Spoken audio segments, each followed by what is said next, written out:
Afton is confirmed to be the crying child. He's the bite victim. He's the one who, at the end of the game, apparently needed to be put back together. It seems undeniable at this point, but then that leads to the obvious next question: how could he have been bitten and died there, but then also be in sister location as an adult, gotten himself scooped, blah blah blah blah blah, until FNAF 6 when he finally burns with the rest of his family? I have been smacking my head against a wall trying to make sense of it all, and I have some theories.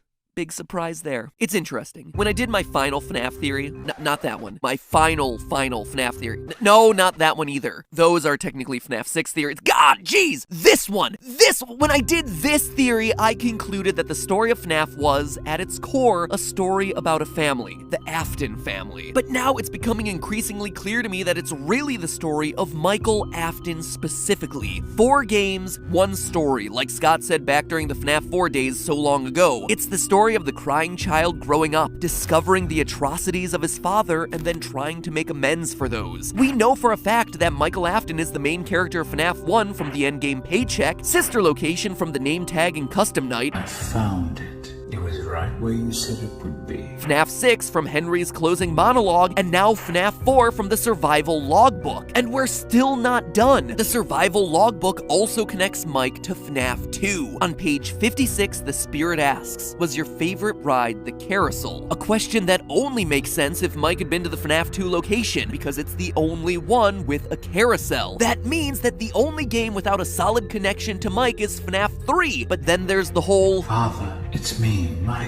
Complete with a burned down Fazbear Fright in the background, which seems to be hinting at him being the person who burned the place down, trying to put an end to his father's reign of terror. Michael Afton even shares a connection with the dead children whose names appear on the gravestones, going back to the survival logbook. See, I told you guys this thing was important. When the book asks about missing people on account of them being stuffed into animatronic suits, the spirit asks, do you miss them? It clearly connects Michael Afton to the other missing kids who go on to possess the animatronic suits. This means that Michael is connected to every game and every major character in the story. So let's update it to 6 games, 1 story, Michael's story.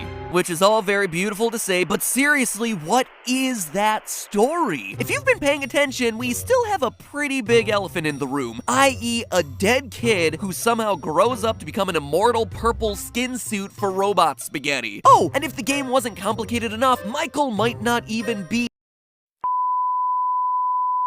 the real name. The spirit in the logbook repeatedly asks him, what do you remember? And even more importantly, do you remember your name? It's even hidden in the freaking word search. And I haven't even mentioned the other elephants in the room, like how very clearly the gravestones relate to the kids in the animatronic suits, and yet 2 of those names directly tie back to the security guards from FNAF 2. And if you want to go really, really deep, like you know I love to do, you see Susie's font on her gravestone? Did you know it's the same font that's used to introduce each night of FNAF 4? That's something that no one else online has noticed, and if fonts are important, which remember, they probably are, Scott doesn't do coincidences, so 4 gravestones with completely different fonts is probably important in some way. Notice how 2 of the gravestones share the same font, but it's not Jeremy and Fritz, which you would probably expect since they're the 2 who are mentioned in FNAF 2. There are so many freaking elephants in this room. It is a very crowded room. Remember what I said earlier about repeated kicks to the crotch?